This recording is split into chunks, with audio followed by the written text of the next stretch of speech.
Welcome back. ಇದು ರಾಜ್ಯದ ಎಲ್ಲಾ ಗಂಡು ಮಕ್ಕಳು ನೋಡಬೇಕಾದಂತಹ ಸ್ಟೋರಿ. ನಾಡಿನ ಎಲ್ಲಾ ಅನ್ನದಾತರು ಕೂಡ ಅವರ ಗಂಡು ಮಕ್ಕಳು, ಅನ್ನದಾತರ ಗಂಡು ಮಕ್ಕಳು ನೋಡಲೇಬೇಕಾದಂತಹ ಸ್ಟೋರಿಯನ್ನ ನಾವು ಈ ಕ್ಷಣ ನಿಮ್ಗೆ ತೋರಿಸ್ತಾ ಇದ್ದೀವಿ. ಪ್ರತಿ ಹಳ್ಳಿಯ ನಿವಾಸಿಗಳು ಕೂಡ ಈ ಮನ ಮಿಡಿಯುವಂತಹ ಸ್ಟೋರಿಯನ್ನ ನೋಡಲೇಬೇಕು. ಇದು ರಾಜ್ಯದ ಎಲ್ಲಾ ಗಂಡು ಮಕ್ಕಳು ನೋಡಲೇಬೇಕಾದಂತಹ ಸ್ಟೋರಿ. ನಾಡಿನ ಎಲ್ಲ ಅನ್ನದಾತರು ಅವರ ಗಂಡು ಮಕ್ಕಳು ನೋಡಬೇಕಾದಂತಹ ಸ್ಟೋರಿ. ಪ್ರತಿ ಹಳ್ಳಿಯ ನಿವಾಸಿಗಳು ಕೂಡ ಈ ಮನ ಮಿಡಿಯುವಂತಹ ಸ್ಟೋರಿಯನ್ನ ನೋಡಲೇಬೇಕು. ರಾಜ್ಯದಲ್ಲಿ ರೈತರ ಮಕ್ಕಳ ಮದುವೆಗೆ ಹೆಣ್ಣು ಸಿಗ್ತಾನೆ ಇಲ್ವಂತೆ.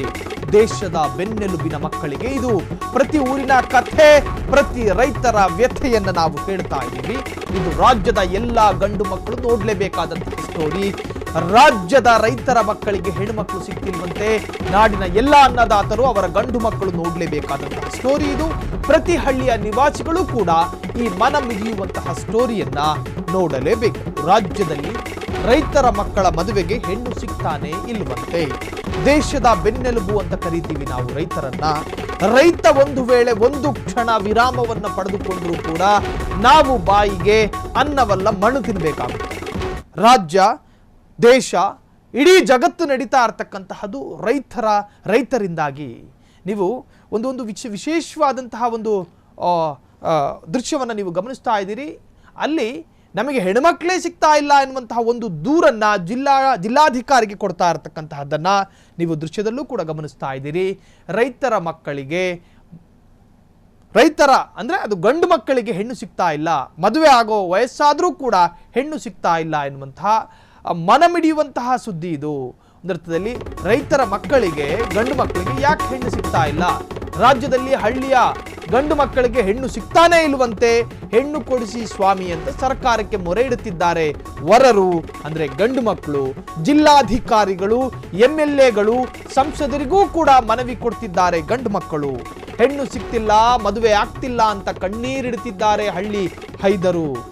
ಕೊಪ್ಪಳದಲ್ಲಿ ಜನಸ್ಪಂದನದಲ್ಲಿ DCಗೆ ಮನವಿ ಕೊಟ್ಟಿದ್ದಾನೆ ಓರ್ವ ಯುವಕ. ಕೊಪ್ಪಳದಲ್ಲಿ ಜನಸ್ಪಂದನೆ ಕಾರ್ಯಕ್ರಮದಲ್ಲಿ ಹಾಕಿಕೊಂಡಿರುವಂತದ್ದು, ಹೆಣ್ಣು ಹುಡುಕಿ ಕೊಡಿ, ಹುಡುಕಿ ನಮಗೆ ಸುಸ್ತಾಗಿದೆ, ನೀವಾದ್ರೂ ಹುಡುಕೊಡಿ.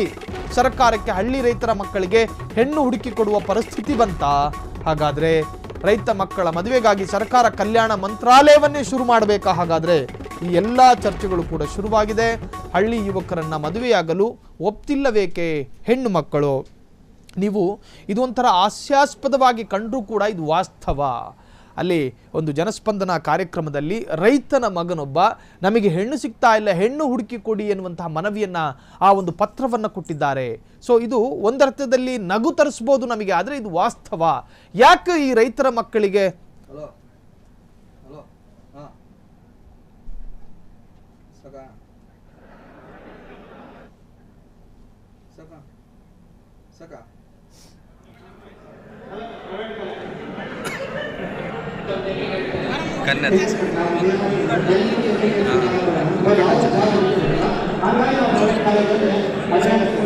ಕುಂತಾರ ನೋಡಪ್ಪ ಪಬ್ಲಿಕ್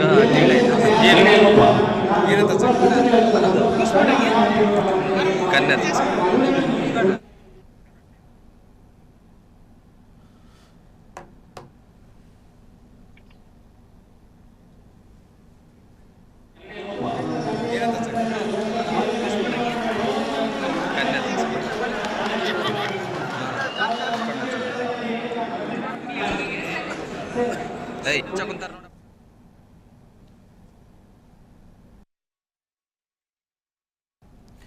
ಎಸ್, ಈ ಬಗ್ಗೆ ಮಾತನಾಡೋದಕ್ಕೆ ಖ್ಯಾತ ಲೇಖಕಿ ಗೀರ್ವಾಣಿ ಈಗ ಫೋನ್ ಸಂಪರ್ಕದಲ್ಲಿದ್ದಾರೆ. ಮೇಡಮ್ ನಮಸ್ಕಾರ. ನಮಸ್ಕಾರ ಮೇಡಮ್, ಇದು ಒಂಥರ ಹಾಸ್ಯಾಸ್ಪದವಾಗಿ ಕಂಡ್ರೂ ಕೂಡ ಇದು ವಾಸ್ತವನ ಅಂತ? ರೈತನ ಮಗನೊಬ್ಬ ಸಾರ್ವಜನಿಕವಾಗಿ DCಗೆ ಪತ್ರವನ್ನು ಬರೆದು ಕೊಡ್ತಾನೆ, ನಮಗೆ ಹೆಣ್ಮಕ್ಳನ್ನ ಹುಡುಕೊಡಿ, ನಮ್ಗೆ ಯಾರು ಹೆಣ್ಣು ಕೊಡ್ತಿಲ್ಲ ಅಂತ. ಏನ್ ಹೇಳ್ತೀರಾ ಮ್ಯಾಮ್ ಈ ಒಂದು ಪ್ರಹಸನದ ಬಗ್ಗೆ? ಸರ್, ಫಸ್ಟ್ ಆಫ್ ಆಲ್ ಇಲ್ಲಿ ಸೊಸೈಟಿ ಆಗಿ ನಾವು ಅಂಥ ಹುಡುಗರ ಸಾರಿ ಕೇಳ್ಬೇಕು. ಯಾಕೆಂದ್ರೆ ಇಂಥ ಸಮಾಜವನ್ನ ಕಟ್ಟಿದ್ದು ನಾವು, ಇಂಥ ಸೋಷಿಯಲ್ ಸಿಸ್ಟಮ್ ನ ಕಟ್ಟಿದ್ದು ನಾವು. ಇವತ್ತು ಹಳ್ಳಿ ಮತ್ತೆ ಸಿಟಿ ಎರಡರ ಡೆವಲಪ್ಮೆಂಟ್ ಒಂದೇ ತರ ಆಗ್ತಾ ಇಲ್ಲ. ಹೀಗಾಗಿ ಈ ತರದ ಪ್ರಾಬ್ಲಮ್ಗಳು, ಸೋಶಿಯೋ ಎಕನಾಮಿಕ್ ಪ್ರಾಬ್ಲಮ್ಗಳು, ಈ ತರದ ಸೋಷಿಯಲ್ ಪ್ರಾಬ್ಲಮ್ಗಳು ತುಂಬಾನೇ ಬರ್ತಾ ಇದೆ. ಸೊ ಹಾಗಾಗಿ ಇದು ವಾಸ್ತವ ಅಂತಾನೆ ಹೇಳ್ಬೇಕಾಗಿದೆ. ಏನ್ ಪರಿಹಾರ ಇರಬಹುದು ಅಂತ?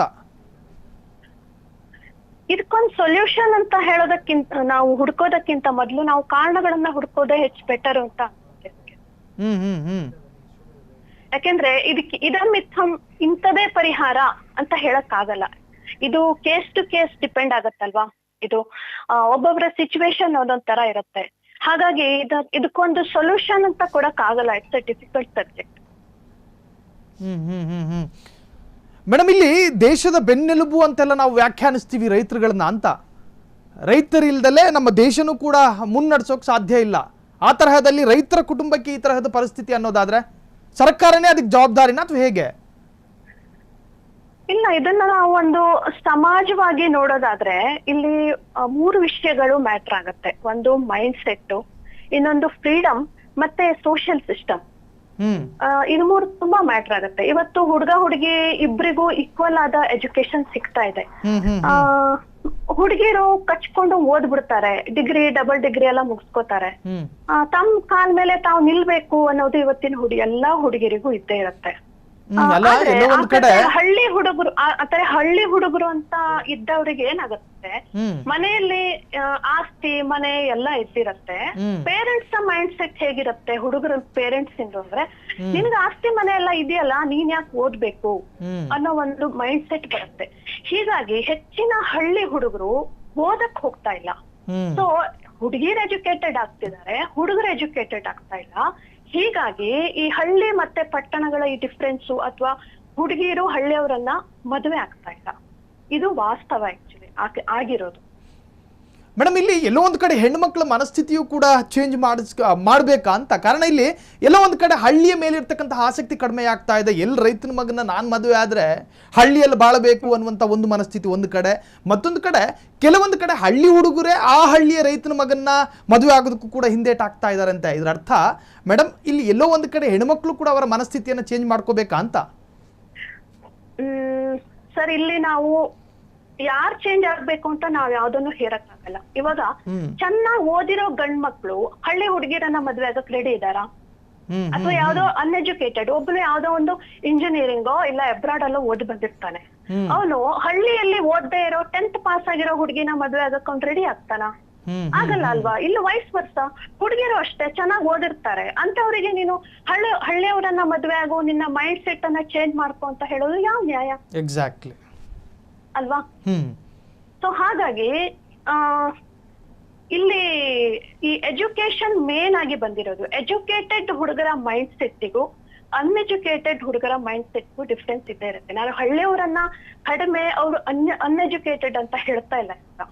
ಆದ್ರೆ ಆ ಪ್ರಾಬ್ಲಮ್ ಸಾಲ್ವಿಂಗ್ ಅಪ್ರೋಚ್ ಇರ್ಬೋದು, ಆ ಸ್ಕಿಲ್ ಇರ್ಬೋದು, ಇದ್ರಲ್ಲೆಲ್ಲ ತುಂಬಾ ಡಿಫ್ರೆನ್ಸಸ್ ಕಂಡೇ ಕಾಣತ್ತಲ್ವಾ? ಈಗ ಹುಡುಗಿ ಬಂದು ಸಿಟಿಯಲ್ಲಿ ಕೆಲಸ ಮಾಡ್ತಿರ್ತಾರೆ, ನಾಳೆ ಅಪ್ಪ ಅಮ್ಮ ಒಬ್ಬ ಹಳ್ಳಿ ಹುಡುಗನ ತೋರಿಸ್ತಾರೆ, ಅವಳು ಹೋಗಿ ಭೇಟಿ ಮಾಡ್ತಾಳೆ. ಆವಾಗ ಅವಳಿಗೆ ಆ ಡಿಫ್ರೆನ್ಸ್ ಕಂಡೇ ಕಾಣುತ್ತಲ್ವಾ? ಸೊ ಇದಕ್ಕೇನ್ ಸೊಲ್ಯೂಷನ್ ಹೇಳೋದು ನಾವು? ಅದಕ್ಕೆ ಹೇಳಿದ್ದು ಇದು ಕೇಸ್ ಟು ಕೇಸ್ ಡಿಪೆಂಡ್ ಅಂತ. ಹಳ್ಳಿಯಲ್ಲಿ ಇವಾಗ ಅವನು ಓದಿರ್ತಾನೆ, ಬಿಕಾಮ್ ಓದಿರ್ತಾನೆ ಅಂತ ಅನ್ಕೊಳ್ಳೋಣ, ಚೆನ್ನಾಗಿ ಮನೇಲಿ ಕಾರ್ ಇರುತ್ತೆ, ಆಸ್ತಿ ಇರುತ್ತೆ, ದುಡ್ಡಿರುತ್ತೆ, ಎಲ್ಲ ಇರುತ್ತೆ. ಸ್ಟಿಲ್ ಹಳ್ಳಿಗೆ ಹೋಗಲ್ಲ ಹುಡುಗಿರು ಮದುವೆ ಆಗಿ ಅಂದ್ರೆ ಇದಕ್ಕೆ ಇನ್ನೊಂದು ಆಂಗಲ್ ಇರುತ್ತೆ. ಏನಂದ್ರೆ ಫ್ರೀಡಮ್, ಹಳ್ಳಿಯ ಸೋಷಿಯಲ್ ಸಿಸ್ಟಮ್. ಆಯ್ತಾ? ಇವಾಗ ಹಳ್ಳಿಯಲ್ಲಿ ಹೇಗಿರತ್ತೆ, ಬಂಧು ಬಳಗ, ಅಕ್ಕಪಕ್ಕದವರು ಸಂಪ್ರದಾಯಗಳನ್ನ ಫಾಲೋ ಮಾಡ್ಬೇಕಾಗತ್ತೆ, ಧರ್ಮ ಕಟ್ಟಳೆಗಳಿರತ್ತೆ, ಅದನ್ನೆಲ್ಲ ಫಾಲೋ ಮಾಡ್ಬೇಕಾಗತ್ತೆ ಅಲ್ವಾ? ಹಂಗಿದ್ದಾಗ ನಾನೆಂತ ಕಲಿಗೆ ಹೋಗಿ ಸಿಕ್ಕಾಕೊಳ್ಳಿ, ಹಿಂಗೆ ಯೋಚನೆ ಮಾಡ್ತಾರೆ ಹುಡುಗಿರು ಅಲ್ವಾ?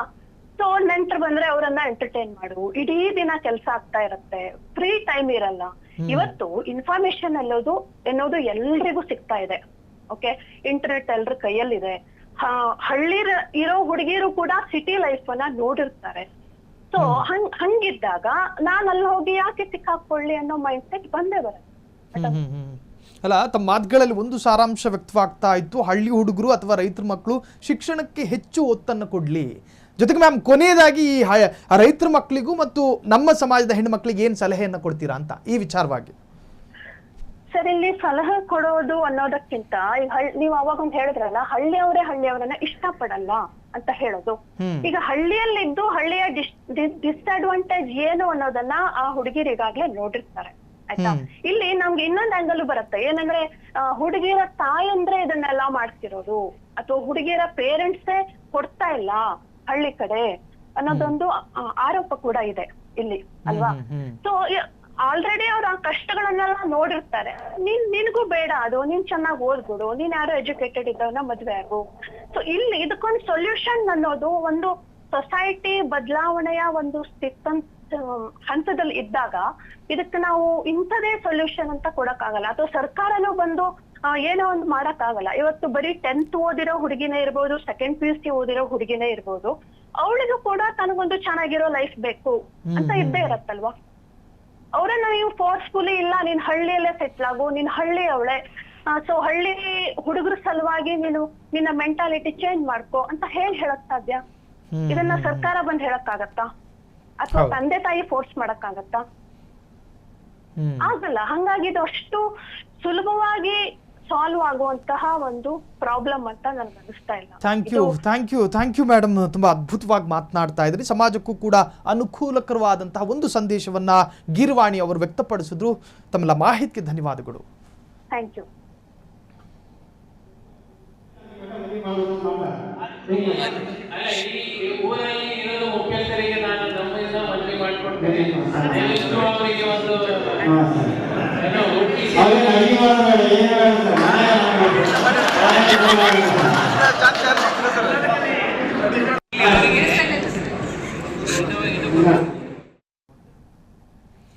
ಇವಿಷ್ಟು ಈ ಹೊತ್ತಿನ ಸುದ್ದಿ. ನೋಡ್ತಾ ಇರಿ ಫ್ರೀಡಂ ಟಿವಿ, ಇದು ಜನಸಾಮಾನ್ಯರ ಶಕ್ತಿ.